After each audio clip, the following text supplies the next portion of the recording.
देखो, परमात्मा की भक्ति करने के संसार में बहुत सारे तरीके हैं और सब अपने अपने तरीकों से भगवान की भक्ति करते ही हैं।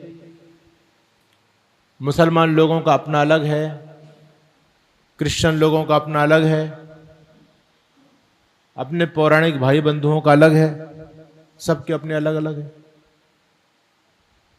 अगर आप लोग थोड़ा सा चिंतन करें, विचार करें, तो मुझे ये बताओ इनमें किसका तरीका अच्छा है?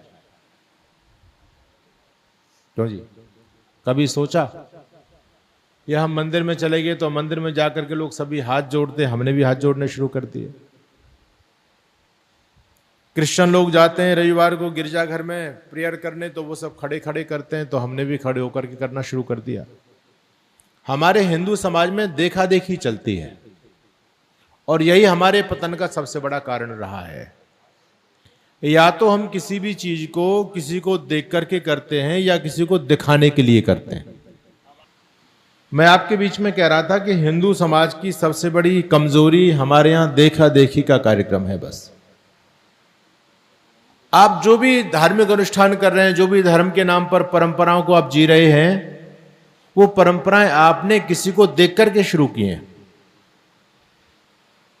दूसरा व्यक्ति मंदिर जाता है, हमने भी मंदिर जाना शुरू किया। एक व्यक्ति कावड़ लेकर के आ रहा है तो बोला यार मैं भी चलूंगा अब की बार, तो मैंने भी जाकर के कावड़ शुरू कर दिया।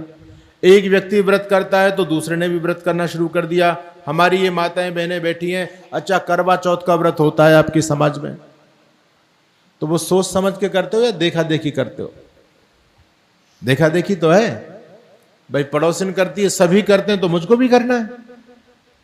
या तो हम किसी भी काम को देख करके करते हैं या किसी को दिखाने के लिए करते हैं। अगर हम नहीं करेंगे तो दूसरा कहेगा कि ये तो नास्तिक है, ये करता नहीं है, व्रत नहीं करती, इसलिए उसको दिखाने के लिए किया जा रहा है। जिस दिन हम धर्म के क्षेत्र में बुद्धि विवेक का प्रयोग शुरू कर देंगे, उस दिन आप आर्य समाजी बन जाओगे। आर्य समाजी क्या है? आर्य समाजी वो व्यक्ति है, वैसे तो समाज के क्षेत्र में हर व्यक्ति बुद्धि का उपयोग करता ही है, लेकिन धर्म के क्षेत्र में प्रायः लोग बुद्धि का प्रयोग नहीं करते। हमारी बुद्धि पर ताला लगा हुआ है, हम सोचते नहीं, हम विचारते नहीं है। लेकिन आर्य समाजी व्यक्ति धर्म के क्षेत्र में भी बुद्धि का भरपूर उपयोग करता है। तो समाज में भगवान की भक्ति के बहुत सारे तरीके चल रहे हैं। मुसलमान लोग 5 बार उठक बैठक करते हैं दिन में, 5 बार, जिसको कहते हैं वो नमाज। क्रिश्चियन लोग खड़े खड़े करते हैं। हमारे पौराणिक भाई बंधु मंदिर में जाकर के उछलते हैं, नाचते हैं, कूदते हैं, वो भी उसको कहते हैं भक्ति कर रहे हैं। और हमारे आर्य समाजी बंधु आंख बंद करके आसन में बैठ करके करते हैं। तो प्रश्न ये खड़ा है, हम किसी की क्रिटिसाइज नहीं कर रहे, किसी का खंडन नहीं कर रहे, लेकिन प्रश्न ये खड़ा है कि किसका तरीका अच्छा है।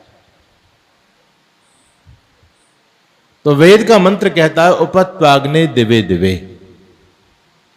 हे प्रभु, उप कहते हैं समीप को, त्वा यानी तेरे, ए मसी यानी आ रहा हूं, मैं आपके समीप आ रहा हूं। भक्त ने भगवान से प्रार्थना की कि प्रभु मैं आपके समीप आ रहा हूं। अब भगवान के समीप जाने का तरीका क्या होना चाहिए? लोग जाते हैं, आज भी जाते हैं, मंदिरों में जाते हैं, थाली सजा के लेके जाते हैं, वो भी तो जा रहे हैं ना।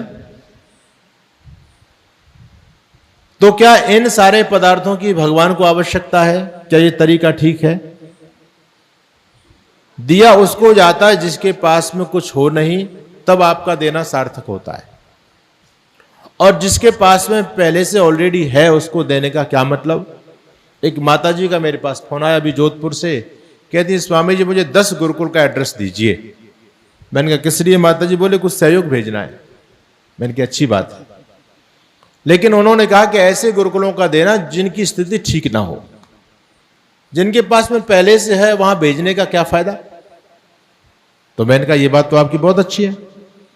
इसी प्रकार से जब हम परमात्मा को देना चाह रहे हैं, उसके पास तो ऑलरेडी सब कुछ पहले से है, वो दुनिया को दे रहा है, आप उसको क्या दे सकते हो? हमारे प्रचारक गाते थे, अजब हैरान हूं भगवन तुम्हें कैसे रिझाऊं मैं, कोई वस्तु नहीं ऐसी जिसे सेवा में लाऊं मैं, लगाना भोग यदि तुमको तो ये अपमान करना है, खिलाता है जो सब जग को उसे कैसे खिलाऊं मैं। तुम्हारी ज्योतिषे रोशन है सूरज चांद और तारे। भगवान के दो बड़े बड़े बल्ब हैं, जब ये बल्ब जलते हैं तो चकाचौंध हो जाती है ना। आपकी इलेक्ट्रिसिटी में इतनी पावर नहीं है। अब सूर्य नाम का बल्ब भगवान का ऑन हो चुका है, रात को चंद्रमा नाम का ऑन हो जाता है। दोनों ही जबरदस्त रोशनी देते हैं, लेकिन हम फिर भी भगवान जी के मंदिर में जाकर के दीपक जलाते हैं। किस लिए? अंधेरा हो गया, भगवान जी के सामने दीपक जला दो। अरे भगवान जी के सामने अंधेरा नहीं, अंधेरा अपने दिल के अंदर, इस अंधेरे को मिटाने की आवश्यकता है। कबीर ने कहा तुम्हारी ज्योतिषे रोशन है सूरज चांद और तारे, महा अंधेर है तुमको अगर दीपक दिखाऊं मैं। अज्ञानता का कारण है। तो भगवान को जब आप भक्ति करने जाएं, भगवान को रिझाने के लिए जाएं, उसकी पूजा करने के लिए जाएं, तो धूप दीप नैवेद्य थाली में लोटा फल फूल ले जाने की आवश्यकता नहीं है। यह अवैदिक परंपरा है। आप प्राचीन परंपरा को देखेंगे, ऋषि मुनियों के जीवन को देखेंगे, तो वो लोग इस प्रकार से ये ढकोसला नहीं करते थे। और ये सारा आडंबर है भाई, बुरा मत मानना मेरी बात का, लेकिन ये पूरा की पूरा आडंबर है। अभी कल्याणी जी बता रही थी कि भगवान को हमने अपने हिसाब से ढाला हुआ, ये बात बिल्कुल यथार्थ है। धरती पर इंसान एक ऐसा भयंकर प्राणी है जो पूरी दुनिया को अपने हिसाब से चलाना चाहता है, अपने दिमाग से सोचता है और हर चीज में अपना दिमाग घुसाता है। आप यहां अपने परिवार के मुखिया लोग बैठे हैं, आप भी कहते हो भैया इस घर में तो मेरे हिसाब से चलना पड़ेगा, कहते हो नहीं कहते? हम हर चीज को अपने हिसाब से चलाना चाहते हैं, हर चीज में अपना दिमाग घुसाना चाहते हैं। तो हमने भगवान में भी अपना दिमाग घुसा दिया। जैसे हम खुद हैं वैसा भगवान बना दिया। जो खुद खाते पीते हैं वो भगवान को खिला रहे हैं। जो व्यक्ति मांस खाता है वो अपने भगवान को मांस का भोग लगाता है। जो व्यक्ति फल फूल खाता है वो अपने भगवान को फल फूल का भोग लगाता है। जो व्यक्ति शराब पीता है वो अपने इष्ट देव को क्या चढ़ाता है? शराब चढ़ाता है। अच्छा बोलो चढ़ा रहे नहीं चढ़ा रहे? तो लोगों ने अपने हिसाब से तो भगवान को ढाला हुआ है भाई। जो चीज हमको प्रिय है हमने सोचा भगवान जी को भी वही चीज प्रिय है। सीधा सा तरीका है। हमने सोचा भगवान ने हमारे दो हाथ दिए काम करने के लिए। हमने सोचा भगवान जी भी तो काम करते हैं भाई। भगवान काम करते हैं नहीं करते? बोलो करते हैं या नहीं करते? अरे करते हैं, तभी तो ये सूर्य चंद्रमा ग्रह नक्षत्र नदी नाले पर्वत पता नहीं कितनी विस्तृत ये सृष्टि है, अनेक यूनिवर्स दुनिया में है। इन सबको बनाने वाला एक ही परमपिता परमात्मा। तो इंसान ने वहां पर अपना दिमाग घुसाया। इसने सोचा कि भाई हमारे पास दो हाथ हैं, हम भी काम करते हैं और भगवान जी भी काम करते हैं, तो दो हाथों से भगवान जी का काम कैसे चलेगा? भगवान के काम तो बहुत बड़े बड़े होते हैं। तो इसने सोचा भाई दो हाथ से तो बात नहीं बनेगी, तो भगवान के बहुत सारे हाथ होने चाहिए। तो किसी ने 4 हाथ बना दिए उसके, किसी ने 8 हाथ बना दिए। इंसान ने अपना दिमाग घुसाया कि हमको भगवान ने 2 आंखें दी हैं देखने के लिए, इन 2 आंखों से हम देखते हैं। लेकिन जब मेरी आंख बिल्कुल सामने है तो मैं सामने देख पाऊंगा, पीछे नहीं देख सकता, साइड में नहीं देख सकता। देखना पड़ेगा तो गर्दन घुमानी पड़ेगी। आदमी ने सोचा भगवान तो सब जगह देखता है। अब यदि भगवान की 2 आंखें होंगी तो भैया सब जगह कैसे देख पाएगा? इसने अपनी बुद्धि से सोचा। तो भगवान सब जगह देखता है तो भगवान की सब जगह मुंह होने चाहिए, तभी तो चारों तरफ दृष्टि जाएगी। तो वो लोगों ने भगवान के कितने मुंह बना दिए? 4। चारों तरफ देखना तो 4 मुंह होने चाहिए। तो ब्रह्मा जी के कितने मुंह हैं? 4 मुंह। अपने हिसाब से भगवान को बनाया हुआ। और आपको आश्चर्य होगा कि गोरे लोगों का भगवान गोरा मिलेगा आपको और काले लोगों का भगवान काला मिलेगा। आप दक्षिण भारत में चले जाओ, वहां के लोग सांवले सांवले होते हैं। तो जितने भी मंदिर हैं वहां सारी की सारी मूर्ति सांवली सांवली काली काली मूर्ति मिलेंगे आपको। उत्तर भारत में आ जाओ तो यहाँ के लोग गोरे हैं, तो यहाँ के मंदिरों में सारी गाते ना, राधिका गोरी से ब्रज की छोरी से मैया करा दे मेरो ब्याह। तो जो है ना राधा जी भी गोरी बना दी, क्योंकि लोग खुद गोरे तो राधा जी को भी गोरी कर दिया। तो आदमी ने भगवान को अपने सांचे में ढाला है। खुद आंख ना कान है, वैसे भगवान के आंख ना कान बना दिए। आपको एक उदाहरण देता हूं मैं, इससे बड़ा और उदाहरण आपको मिल नहीं सकता। बिल्कुल आप सोचिए, समझिए, थोड़ा सा बुद्धि पर जोर दीजिए कि आदमी ने किस प्रकार से ये धांधलेबाजी की है, उसका घोटाला आपको स्पष्ट नजर आ जाएगा। जो भगवान की मूर्ति बनाई है, ये मूर्ति भगवान की नहीं हो सकती, क्योंकि भगवान की जब कोई आकृति नहीं है तो मूर्ति कैसे हो सकती है? वो तो निराकार है, फॉर्मलेस है। इंसान ने अपने हिसाब से बनाया। अच्छा, मैं अभी गया पुरी जगन्नाथपुरी, जो 4 धामों में आता है, दिसंबर का एंड था, तो उस समय तो लोग जो पूरे 1 साल भर की एडवांस जो आशीर्वाद लेने के लिए जाते हैं भगवान के दरबार में, बड़ी भीड़, लगभग 1 किलोमीटर लंबी भीड़ थी। पुलिस प्रशासन के हाथ पैर फूले हुए हैं, दिसंबर में भी पसीना आ रहा है पुलिस को। कैसे इस भीड़ को कंट्रोल किया जाए? बैरिकेड डाल करके बारी बारी से भीड़ को आगे बढ़ाया जा रहा है। लाखों लोगों की भीड़ हमने देखी वहां पर, और हमने एक बात सुनी है, और आप लोग हर साल उस बात को अखबारों के द्वारा, टीवी के द्वारा देखते हैं और सुनते हैं कि भगवान जगन्नाथ हर साल बीमार होते हैं, है ना? क्योंकि इंसान खुद बीमार होता है तो भगवान भी बीमार होता है। इंसान ने भगवान को अपने हिसाब से बनाया। खुद को कोरोना हुआ तो भगवान को भी क्वारंटाइन घोषित कर दिया लोगों ने। किया या नहीं किया? अखबारों में आप लोगों ने पढ़ा होगा। तो भगवान जगन्नाथ हर साल बीमार होते हैं, अखबारों में छपती है, और 15 दिन के लिए उनके पट बंद कर दिए जाते हैं, मंदिर का प्रवेश बंद। क्यों? कि भगवान जगन्नाथ अब बीमार है। तो हर साल बीमार होते हैं। और किस लिए बीमार होते हैं? तो मैं जब वहां गया तो मैंने पुजारी से बात की। मैंने कहा, भाई मैंने ये हर साल सुनता हूं मैं कि भगवान जगन्नाथ बीमार हो जाते हैं हर साल। बोले जी हाँ, हर साल ही होते हैं महाराज जी। तो मैंने कहा, होते क्यों है ये? कहते हैं भगवान जगन्नाथ को पहले स्नान कराया जाता है, स्नान, बहुत लंबा स्नान चलता है, उसके बाद भगवान जगन्नाथ को ज्वर हो जाता है। तो मैंने कहा, भले आदमी, जब ये स्नान को नहीं झेल पाते तो तुम नहलाते क्यों उनको? अरे हर साल का तुम्हारा यही बितंडा है भाई, रोज हर साल लगातार नहलाएंगे खूब रगड़ रगड़ करके, और फिर वो नहीं झेल पा रहे तो मत नहलाओ, सीधी सी बात है। उनको बीमार तुम क्यों करते हो? एकदम पुजारी जी की आंखें मेरी तरफ टेढ़ी हो गई। बोले आप क्या बोल रहे हो? मैंने कहा अभी तो और सुनो। मैंने कहा ये भगवान जगन्नाथ है। आपने देखा कभी जगन्नाथ जी का मंदिर? भगवान जगन्नाथ, और तो मंदिरों में सारी मूर्ति पत्थर की मिलती हैं, लेकिन भगवान जगन्नाथ की मूर्ति लकड़ी की होती है। आगे उसने और मुझे बताया, कहता महाराज ये जो भगवान जगन्नाथ का हर 12 साल में कलेवर बदलते हैं, भगवान जगन्नाथ हर 12 साल में कलेवर बदलते हैं। कलेवर यानी शरीर बदलते हैं। तो मैं इनकी क्या, इनकी मौत हो जाती है? बोले नहीं नहीं, इनको अग्नि स्नान करा दिया जाता है, 12 साल में इनको अग्नि में फूंक देते हैं वो। तो मैंने कहा ये तो बड़ा पाप करते हो आप लोग भाई।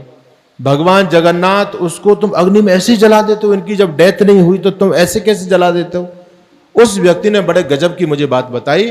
वो कहते नहीं नहीं महाराज, ऐसा नहीं, जीवित नहीं इनको जलाते, इनकी आत्मा को निकाल लेते हैं हम। अब देखो भक्तों ने क्या जबरदस्त टेक्नोलॉजी खोजी है कि भगवान की आत्मा निकाल रहे हैं। मैंने कहा कैसे? कहते ये जो आप मूर्ति देख रहे हो ना, मूर्ति, इस मूर्ति अंदर से पोली है, लकड़ी की मूर्ति अंदर से पोली है। इसके अंदर एक पोटली होती है, पोटली, उस पोटली में जगन्नाथ की आत्मा रहती है। तो हम पोटली को निकाल करके जगन्नाथ के कलेवर को जलाते थे, और फिर जब नई मूर्ति आती है तो फिर आत्मा को फिर रख देते हैं उसमें। इन भगवान के भक्तों ने भगवान की आत्मा को भी पोटली में बांध लिया। आश्चर्य की बात, कोई बड़ा से बड़ा साइंटिस्ट इस काम को नहीं कर पाया। ऋषि मुनि सब हार गए, आत्मा को कोई जान नहीं पाया, कोई पहचान नहीं पाया, कोई देख नहीं पाया है। बड़े बड़े साइंटिस्टों ने आत्मा को देखने का प्रयास किया।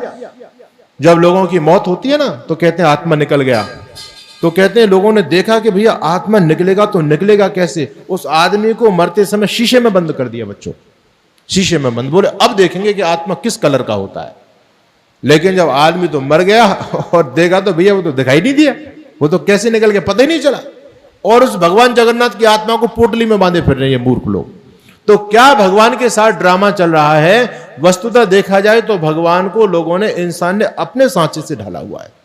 खुद की आंख ना कान है तो भगवान के भी बना दिए, खुद को भूख प्यास लगती तो भगवान को भी लगती है। आदमी ने सोचा, और देखो गजब की बात है, अब गर्मी का समय लगता है, खुद को एसी चाहिए तो भगवान के मंदिर में भी लोगों ने एसी लगानी शुरू कर दी। सर्दी का समय आता है तो खुद को कंबल रजाई चाहिए, वो भगवान को भी कंबल रजाई मंदिर में रख देते हैं। बोले अब सर्दी का समय आ गया, अब भगवान को गर्म वस्त्र दे दो। आप लोगों ने ड्रामा देखा होगा बच्चों, लोगों ने गणेश जी को दूध पिलाया है ना, हमने तब छोटे छोटे थे, हमने बहुत सुना। और यहां पुराने लोग हैं, ये माताएं बहनें तो जरूर पिला के आई होंगी। गणेश जी को टनों, पूरी दुनिया में हल्ला मच गया, भैया गणेश जी दूध पी रहे हैं, गणेश जी दूध पी रहे हैं। और लोग टनों दूध जो लोगों ने यूं ही बर्बाद कर दिया। गणेश जी क्या पीने वाले, पत्थर क्या दूध पिएगा। आर्य समाजी व्यक्ति बड़े तार्किक होते हैं, उन्होंने बुद्धि से कहा भाई एक बात सोचो, तुम दूध तो पिला रहे हो भले लोगों, गणेश जी को इतना सारा दूध पिलाया, इतना सारा दूध पिलाया, जब इतना दूध पिएगा तो आदमी टॉयलेट जाएगा या नहीं जाएगा? टॉयलेट कराने तो तुम लेके नहीं गए। अब इन्होंने सोचा यार ये तो मामला, फंस गए हम, इसका जवाब कैसे दें। अब दोनों समय भगवान जी को भोग लगाते हैं मंदिरों में, है ना बच्चों, भोग लगाते हैं, दोनों समय खिला रहे हैं। अच्छा, जो आदमी दोनों समय खाए और बाहर नहीं निकाले तो बोलो वो बीमार होगा या नहीं होगा? जिसकी इनकमिंग चालू हो वो आउटगोइंग बंद हो, वो बीमार होगा नहीं होगा? तो भगवान को जब तुम दोनों समय भोग लगा रहे हो, खिला रहे हो और उसको फ्रेश कराने लेके नहीं जाते, तो ये बात समझ में आई नहीं। तो ये पौराणिक जितने पाखंडी थे, इनके पास आर्य समाजियों के तर्क का कोई जवाब नहीं था, ये मौन हो जाते थे। अब इन्होंने एक नया जवाब निकाल लिया है, हमारे तर्क का, हमारे प्रश्न का एक जवाब इन्होंने ढूंढ लिया है। अब जितने भी भगवान जी के नए मंदिर बन रहे हैं, सब में टॉयलेट साथ में लेटरिन बनाई जा रही है भगवान जी के लिए। आप मथुरा वृंदावन में जाकर के देखो, भगवान जी के लिए सेपरेट लेटरिन बनाई जा रही है, बेडरूम भगवान जी का है, सारी व्यवस्था जो इंसान को चाहिए वो सारी की सारी व्यवस्था भगवान जी के साथ में। आप वृंदावन में जाओ, निधिवन है वहां, निधिवन, और पूरे सनातन जगत में उसके बारे में मान्यता है, सभी लोग मानते हैं। मेरे से पूछते हैं स्वामी जब वृंदावन में रहे बहुत समय तक, तो हमने निधिवन के बारे में हमको बताओ। मैंने कहा क्या पूछना है? कहते हैं भगवान कृष्ण जी रोज वहां पर आते हैं, राधा जी के साथ में रोज रात को रास करते हैं और सुबह फ्रेश होकर के फिर निकल जाते हैं। कहते हैं वो दातुन भी रोज गीली मिलती है, दातुन भी गीली मिलती है, कपड़े उनके गीले मिलते हैं। और वो पाखंडी जो है ना, रोज दातुन तोड़ के घिस के वहां रख देते हैं, ये दातुन कृष्ण जी ने किए, वो छोड़ के गए। कपड़े गीले करके सुखा देते हैं, कृष्ण जी के कपड़े। क्या बेवकूफी चल रही है समाज में। और ये जो है ना, इतने लोग बुद्धि के पागल वहां जाकर के वहां चढ़ावा चढ़ा रहे हैं, उनका बढ़िया धंधा चल रहा है, मूर्ख बनाओ मौज उड़ाओ, सीधा सा फार्मूला है। तो दुनिया में मूर्खों की कमी नहीं है, बस मूर्ख बनाने वाला आदमी होना चाहिए, जो जितना बड़ा झूठा उतना बड़ा आज की डेट में वो धर्मगुरु बन सकता है, सीधी सी बात। तो इंसान ने भगवान को अपने सांचे में ढाला।